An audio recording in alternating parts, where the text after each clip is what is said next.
Dear students, today we will start chapter 9 some applications of trigonometry. तो सबसे पहले इसकी इंट्रोडक्शन आती है. देखिए, in the previous chapter you have studied about trigonometric ratios. ये ट्रिग्नोमेट्रिक रेशोज के बारे में हम स्टडी कर चुके हैं. परपेंडिकुलर साइन थीटा होता है perpendicular upon hypotenuse cos theta base upon hypotenuse tan theta perpendicular upon base cot theta base upon perpendicular sec theta hypotenuse upon base और cosec theta hypotenuse upon perpendicular. तो in this chapter you will be studying about some ways in which trigonometry is used in the life around you. Trigonometry is one of the most ancient subjects studied by scholars all over the world. As we have said in chapter 8, trigonometry was invented because its need arose in astronomy. Since then, astronomers have used it, for instance, to calculate distances from the Earth to the planets and stars. Trigonometry is also used in geography and in navigation. The knowledge of trigonometry is used to construct maps, determine the position of an island in relation to the longitude and latitudes. So, in this chapter we will see how trigonometry is used for finding heights and distances of various objects without actually measuring it. तो इस chapter में हम क्या देखेंगे कि trigonometry का use हम कैसे करते हैं हाइट और डिस्टेंस फाइंड करने के लिए of various objects without actually measuring it. इनको मेज़र किए बिना ही, ठीक है. तो इसको हम हाइट एंड डिस्टेंसेस का नाम भी दे सकते हैं. क्या दे सकते हैं? हाइट एंड डिस्टेंसेस का नाम. देखिए हमने क्या किया, ये एक राइट एंगल ट्रायंगल ड्रा कर ली. ये ट्रिग्नोमेट्री किस पे बेस्ड है? राइट एंगल ट्रायंगल पे. This angle is of 90 degree. अब देखिए ये एंगल 90 का है, इसके अपोजिट ये हाइपोटेन्यूज होता है. ये हम एंगल थीटा लेते हैं तो इसके अपोजिट ये परपेंडिकुलर होता है और ये क्या होता है? बेस. ये हाइपोटेन्यूज. अब देखिए ये हमारे पास कोई पोल है, बीसी मान लीजिए टावर है, कोई टावर खड़ा है. ये ओरिजिन है, ओरिजेंटल लाइन है, ठीक है. इस ओरिजेंटल लाइन पे ये पॉइंट है. इस पॉइंट से इस टावर के टॉप का जब हम देखते हैं यहाँ से तो इसको बोलते हैं लाइन ऑफ साइट. यहाँ से जब हम देखते हैं इस पॉइंट से इस टावर के टॉप को तो इसको बोलते हैं लाइन ऑफ साइट. और इस बेस पे जो एंगल बनता है, ये एंगल किसके बिटवीन है? लाइन ऑफ साइट और ओरिजिन के बीच में.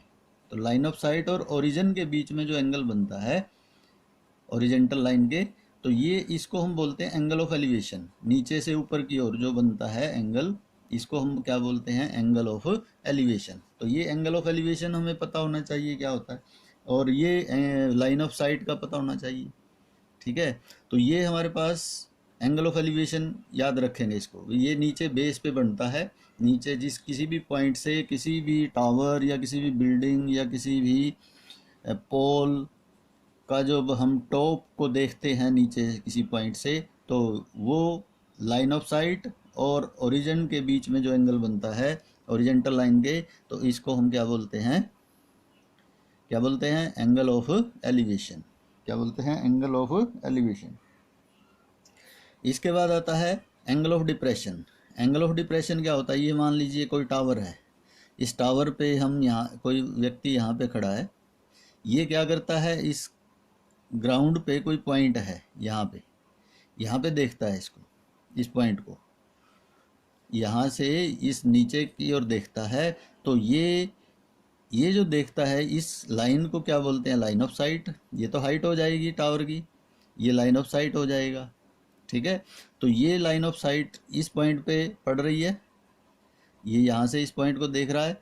तो ओरिजेंटल लाइन के लेवल में, ये देखिए ओरिजिन के लेवल में एक पैरेलल लाइन ड्रा करते हैं, इसको ओरिजेंटल लेवल बोलते हैं. तो इस ओरिजेंटल लेवल और लाइन ऑफ साइट के बिटवीन जो एंगल बनता है इसको बोलते हैं एंगल ऑफ डिप्रेशन. क्या बोलते हैं? Angle of depression. यहाँ पे बनेगा ये ऊपर बाहर की ओर, ट्रेंगल से बाहर, अंदर नहीं, अंदर वाले को नहीं बोलेंगे, एंगल ऑफ डिप्रेशन बाहर।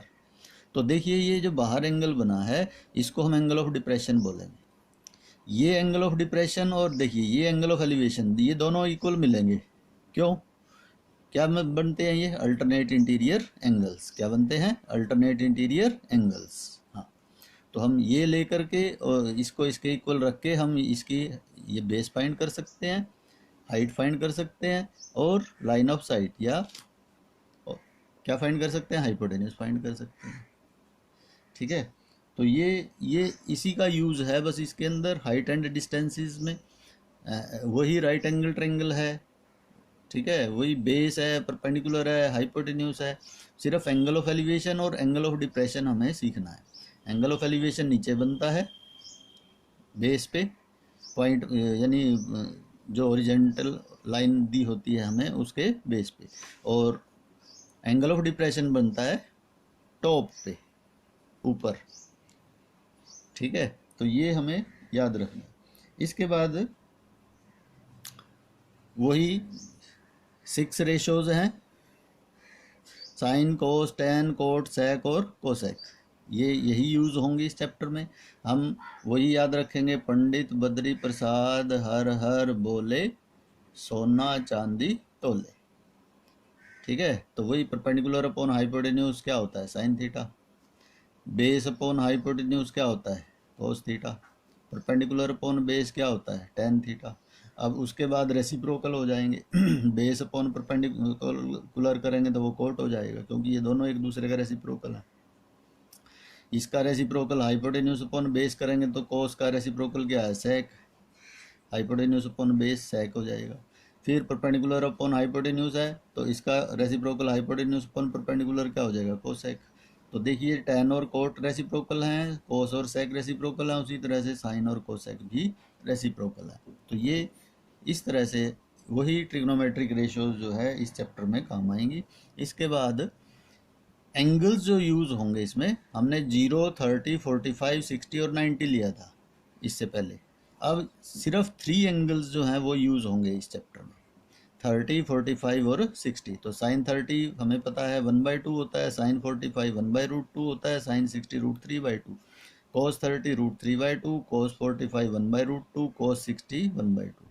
फिर tan 30 1/√3, tan 45 1, tan 60 1/√3।